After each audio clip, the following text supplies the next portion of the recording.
الحمد للہ والصلاة والسلام علی رسول اللہ وعلی آلہ وصحبہ ومن والہ۔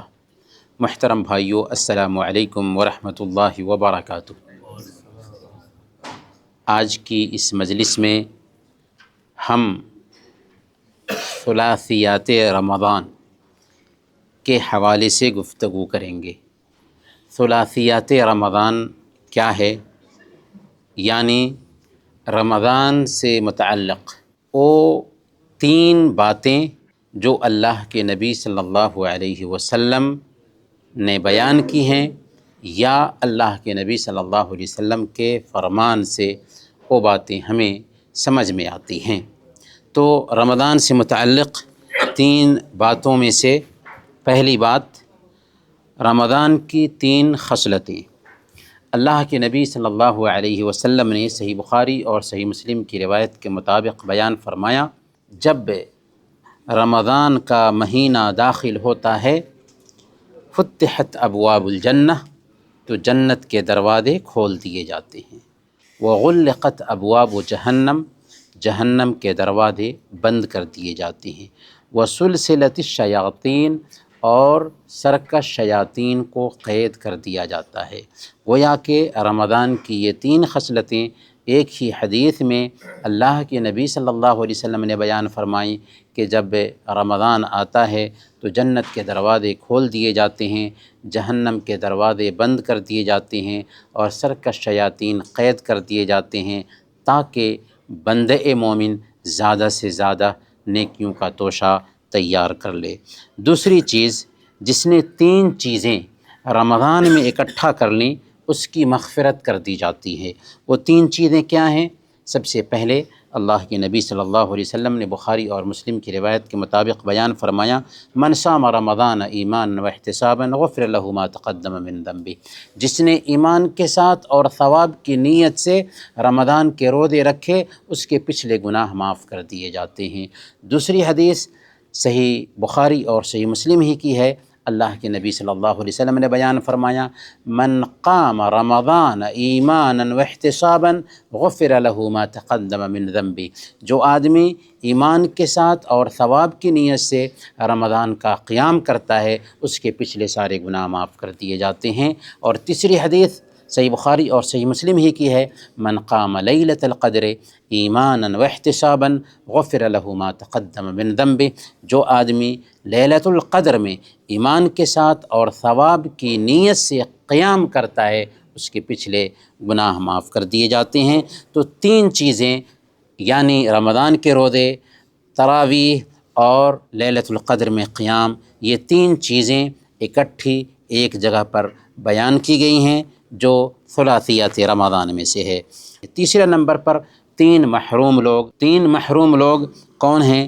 سنن بیہقی کی روایت ہے، امام بیہقی نے شعب الایمان میں بیان کیا ہے، کعب بن عجرہ رضی اللہ تعالیٰ عنہ بیان فرماتے ہیں کہ ایک مرتبہ اللہ کے نبی صلی اللہ علیہ وسلم ممبر پر چڑھے تو پہلے زینے پہ قدم رکھا تو کہا آمین، دوسرے زینے پہ قدم رکھا تو کہا آمین، تیسرے زینے پہ قدم رکھا تو کہا آمین۔ صحابہ کرام نیکیوں کے رسیا تھے، انہوں نے پوچھا، یا رسول اللہ، ہم نے آپ کو ایسا آمین کہتے ہوئے کبھی نہیں دیکھا، خلاف معمول آپ نے آمین کہا۔ تو آپ نے فرمایا، جب میں پہلے زینے پہ قدم رکھا تو جبریل امین کہہ رہے تھے، ہلاک ہو وہ انسان جو رمضان کے مہینہ کو پاتا ہے اور اپنی مغفرت نہیں کرا سکتا۔ دوسرے زینے پہ قدم رکھا تو جبریل امین اس انسان پر ہلاکت کی بد دعا کر رہے تھے جو میرا نام سنتا ہے اور مجھ پر درود و سلام نہیں بھیجتا۔ اور جب تیسرے زینے پہ قدم رکھا تو جبریل امین ایسے انسان کے لیے ہلاکت کی بد دعا کر رہے تھے جو اپنے ماں باپ کو یا ان میں سے کسی ایک کو بڑھاپے میں پاتا ہے اور ان کی خدمت کر کے جنت حاصل نہیں کر لیتا۔ تو ان تینوں بد دعاؤں پر میں نے آمین کہا۔ تو یہ تین محروم لوگ ہیں جن کا تعلق رمضان سے ہے۔ چوتھے نمبر پر افطار میں ترتیب وار تین عمل۔ مسند احمد کی روایت ہے، حضرت انس بن مالک رضی اللہ تعالی عنہ بیان فرماتے ہیں کہ اللہ کے نبی صلی اللہ علیہ وسلم رطب سے یعنی تر کھجور سے افطار کرتے تھے۔ پہلے نمبر پر اگر تر کھجور یعنی رطب دستیاب نہ ہوتا تو اللہ کے نبی صلی اللہ علیہ وسلم کھجور سے یعنی خشک کھجور سے افطار کرتے تھے۔ اگر خشک کھجور بھی دستیاب نہ ہوتی تو اللہ کے نبی صلی اللہ علیہ وسلم پانی کے چند گھونٹ پی لیتے تھے۔ تو یہ افطار کی ترتیب ہے جس میں 3 باتیں بتائی گئی ہیں کہ اللہ کے نبی صلی اللہ علیہ وسلم رطب سے افطار کرتے تھے، اگر رطب نہ ملتا تو کھجور سے، کھجور نہ ملتی تو پانی کے چند گھونٹ پی لیتے تھے۔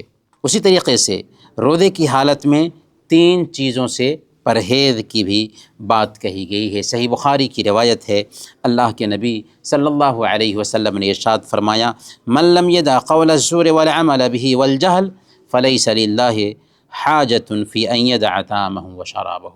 جو آدمی روزہ رکھ کر کے جھوٹ بولنا، جھوٹ پر عمل کرنا اور جہالت کی حرکت کرنے سے باز نہیں آتا، جھوٹ بولنے، جھوٹ پر عمل کرنے اور جہالت کی حرکت کرنے سے باز نہیں آتا، اللہ تعالیٰ کو کوئی ضرورت نہیں کہ وہ بھوک اور پیاس برداشت کرے۔ تو اس میں بھی 3 چیزوں کی صراحت ہے۔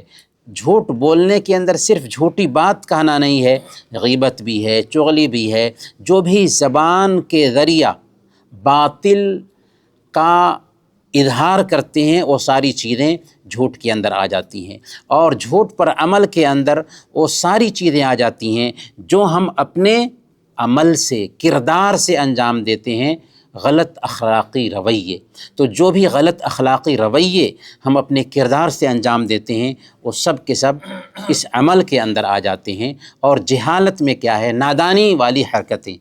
اگر ہم روزہ رکھ کر کے نادانی کی حرکتیں کرتے ہیں تو وہ ساری چیزیں اس میں آ جاتی ہیں۔ گویا کہ روزے کی حالت میں جھوٹ سے بچنا ہے، جھوٹ پر عمل کرنے سے بچنا ہے اور نادانی کی حرکتوں سے بچنا ہے۔ یہ 3 چیزیں ہیں جو ثلاثیات رمضان ہے۔ اسی طریقے سے روزے دار کے لیے 3 خوشی کے مواقع ہیں، 3 خوشی کے مواقع ہیں۔ صحیح بخاری کی روایت ہے، اللہ کے نبی صلی اللہ علیہ وسلم نے بیان فرمایا، للصائم فرحتان یفرحہما اذا افطر فرح واذا لقی ربہ فرح بصومہ، کہ روزے دار کے لیے 2 خوشی کے مواقع ہوتے ہیں۔ جب وہ افطار کرتا ہے تو خوش ہوتا ہے، اور جب وہ اللہ تعالیٰ سے ملاقات کرے گا تو کل قیامت کے دن خوش ہوگا۔ افطار کرتا ہے تو خوش ہوتا ہے، اس میں 2 نقطے کی وضاحت ہے۔ پہلا کہ ایک آدمی جب روزہ رکھنے کے بعد افطار کا سامان کھاتا ہے تو اس وقت اس کو خوشی ملتی ہے کہ ہمیں ایک وقت سے ایک وقت تک روک کر رکھا گیا تھا، اب وہی نعمت مل رہی ہے تو وہ خوش ہوتا ہے۔ اور دوسرا مفہوم اس کے اندر یہ ہے کہ ایک بندہ جب روزہ ختم کر لے تو روزہ ختم کرنے کے بعد نیکیوں کی توفیق پر عید مناتا ہے، تو اس عید میں اس کو خوشی ملتی ہے۔ تو 3 خوشی کے مواقع روزے کے اندر یہ رکھے گئے ہیں کہ افطار کرتے وقت بندہ خوش ہوتا ہے، عید مناتا ہے تو خوش ہوتا ہے، اور پھر کل قیامت کے دن اس روزے کا جب انعام پائے گا تو خوش ہوگا۔ دعائے افطار میں بھی 3 چیزوں کا ہم اعتراف کرتے ہیں، چنانچہ جب افطار شروع کریں تو ہم کیا دعا پڑھیں گے؟ بسم اللہ، بسم اللہ کہہ کے افطار شروع کریں گے، اور کچھ کھا پی لیں گے تو دعا کریں گے۔ اس دعا میں 3 چیزوں کا اعتراف ہے، ذهب الظمأ وابتلت العروق وثبت الاجر انشاءاللہ، پیاس بجھ گئی، رگیں تر ہو گئی، اور اللہ نے چاہا تو اجر بھی ثابت ہوا۔ پیاس بجھ گئی، رگیں تر ہو گئیں، اور اللہ نے چاہا تو اجر بھی ثابت ہوا۔ تو یہ ثلاثیات رمضان ہے۔ گویا کہ افطار کی دعا میں 3 چیزوں کا ہم اعتراف کرتے ہیں۔ اگر کوئی آدمی روزہ رکھ کر کے جمع کرتا ہے اپنی بیوی سے تو اس نے روزہ توڑ دیا تو کفارے کی شکل میں بھی تین صورتیں بتائی گئی ہیں۔ سب سے پہلے نمبر پر وہ غلام آزاد کرے۔ غلام کا تصور ابھی کے ڈیٹ میں نہیں پایا جاتا ہے، تو دوسرا نمبر ہے کہ وہ 2 مہینے کے لگاتار روزے رکھے۔ اگر 2 مہینے کے لگاتار روزے رکھنے کی طاقت نہیں ہے تو 60 مسکینوں کو کھانا کھلائے۔ اللہ کے نبی صلی اللہ علیہ وسلم کے پاس ایک صحابی آئے اور انہوں نے یہی بات کہی کہ یا رسول اللہ میں ہلاک ہو گیا۔ پوچھا کہ کیا ہوا؟ انہوں نے کہا کہ میں نے اپنی بیوی سے روزے کی حالت میں جمع کر لیا ہے۔ تو اللہ کے نبی صلی اللہ علیہ وسلم نے کہا تھا کہ ایک غلام آزاد کرو، کہا کہ اس کی طاقت نہیں، تو کہا کہ 2 مہینے لگاتار روزے رکھو، کہا کہ اس کی بھی طاقت نہیں، تو کہا کہ 60 مسکینوں کو کھانا کھلاؤ۔ اسی طریقے سے 3 شخصوں سے روزہ معاف ہے، اس کی بھی صراحت ہے۔ سنن ابی داؤد کی روایت ہے، اللہ کے نبی صلی اللہ علیہ وسلم نے بیان فرمایا کہ اللہ تعالیٰ نے مسافر سے نماز کا آدھا حصہ معاف کر دیا ہے، یعنی نماز میں قصر کر سکتا ہے ایک بندہ۔ اسی طریقے سے مسافر اور حاملہ اور دودھ پلانے والی عورت سے روزے کو معاف کیا ہے۔ معاف کرنے کا مطلب ساقط کرنا نہیں ہے، بلکہ بعد میں ان روزوں کی قضا ہے۔ تو گویا کہ جو مسافر ہے، جو دودھ پلانے والی عورت ہے، جو امید سے عورت ہے اور دودھ پلانے کی وجہ سے، امید سے، حمل سے ہونے کی وجہ سے بچے کو تکلیف ہو سکتی ہے یا اس عورت کو تکلیف ہو سکتی ہے، تو روزے کی قضا کر سکتی ہے اور بعد میں ان چھوٹے ہوئے روزوں کو سدھانا ضروری ہوگا۔ اور 10ویں نمبر پر رمضان کے آخری عشرے میں 3 امور کا اہتمام۔ اللہ کے نبی صلی اللہ علیہ وسلم کے بارے میں ماں عائشہ صدیقہ رضی اللہ تعالی عنہ بیان فرماتی ہیں کہ اللہ کے نبی صلی اللہ علیہ وسلم جب رمضان کا آخری عشرہ داخل ہوتا شد مئزرہ، تو کمر کس لیتے تھے، وَأَحْيَا لَيْلَهُ، اور پوری رات بیدار رہتے تھے، شب بیداری کرتے تھے، وَأَيْقَظَ أَهْلَهُ، اور اپنے گھر والوں کو بھی بیدار رکھتے تھے۔ تو رمضان کے آخری عشرے میں بھی یہ 3 چیزیں ہیں، ثلاثیات رمضان ہیں۔ رمضان کی 3 چیزیں ہیں کہ اللہ کے نبی صلی اللہ علیہ وسلم رمضان کے آخری عشرے میں داخل ہوتے تو خود کمر کس لیتے، یعنی چستی کے ساتھ عبادت میں لگ جاتے تھے یا اپنی بیویوں سے دور رہتے تھے، اور دوسرے نمبر پر اللہ کے نبی صلی اللہ علیہ وسلم پوری رات شب بیداری کرتے تھے، اور تیسرے نمبر پر اللہ کے نبی صلی اللہ علیہ وسلم اپنے گھر والوں کو بھی بیدار رکھتے تھے۔ اسی طریقے سے اگر ہم غور کریں تو احادیث کے مفہوم میں بھی کچھ 3 طرح کا پیغام آتا ہے۔ جیسے ایک حدیث ہے، اللہ کے نبی صلی اللہ علیہ وسلم نے رمضان کو صیام شہر صبر کہا ہے، کہ صبر کے مہینے کا روزہ۔ اور جب ہم غور کرتے ہیں تو صبر 3 طرح کا ہوتا ہے۔ ایک نیکی کے کرنے پر صبر کرنا، دوسرے نمبر پر گناہوں کے کاموں سے بچنے پر صبر کرنا، اور تیسرے نمبر پر اللہ تعالیٰ نے جو مقدر کیا ہے بھوک پیاس، اس پہ صبر کرنا۔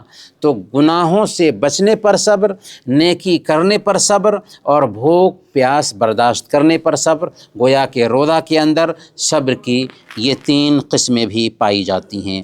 اسی طریقے سے روزہ کے بارے میں اللہ کے نبی صلی اللہ علیہ وسلم نے کہا کہ الصیام جنۃ، روزہ بچاؤ ہے۔ کس چیز سے بچاؤ ہے؟ 3 چیزوں سے بچاؤ ہے۔ سب سے پہلے نمبر پر شہوات اور گناہوں سے بچاؤ ہے، دوسرے نمبر پر آخرت کے عذاب سے بچاؤ ہے، اور تیسرے نمبر پر جسمانی بیماریوں سے بچاؤ ہے۔ روزہ رکھتے ہیں تو گناہوں سے بھی بچتے ہیں، کل قیامت کے دن اللہ کے عذاب سے بھی بچیں گے، اور پھر دنیا میں جسمانی بیماریوں سے بھی بچتے ہیں۔ اسی طریقے سے روزہ کی فرضیت کے بھی 3 مراتب ہیں۔ اللہ تعالیٰ نے روزہ فرض کیا، 3 مرتبے میں روزہ فرض کیا۔ جب پہلا مرحلہ آیا تو اس میں اللہ تعالیٰ نے روزہ رکھنے اور فدیہ دینے کا اختیار دیا تھا کہ جو چاہے روزہ رکھے اور جو چاہے فدیہ دے۔ پھر دوسرا مرحلہ یہ آیا کہ رات میں نیند آنے سے پہلے تک کھا پی سکتے تھے، اگر سو گئے تو کھانا پینا بند کرنا ہوتا تھا، اس سے لوگوں کو تکلیف ہونے لگی، تو تیسرا مرحلہ روزے کی فرضیت کا یہ آیا جو قیامت کے دن تک رہے گا کہ فجر کے وقت سے سورج ڈوبنے تک کھانے پینے سے رکے رہنا ہے، اور رات میں پوری رات ہماری ہے۔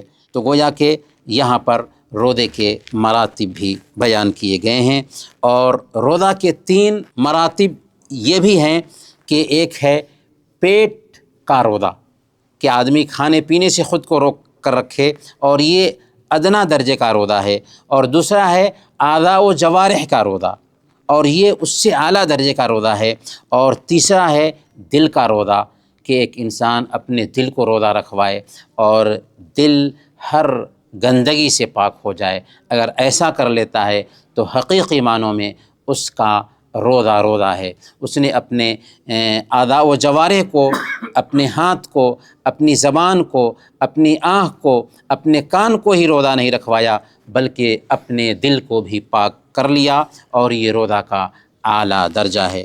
اللہ تعالیٰ سے دعا ہے کہ اللہ تعالیٰ ہم سب کو ان باتوں پر عمل کرنے کی توفیق عطا فرمائے۔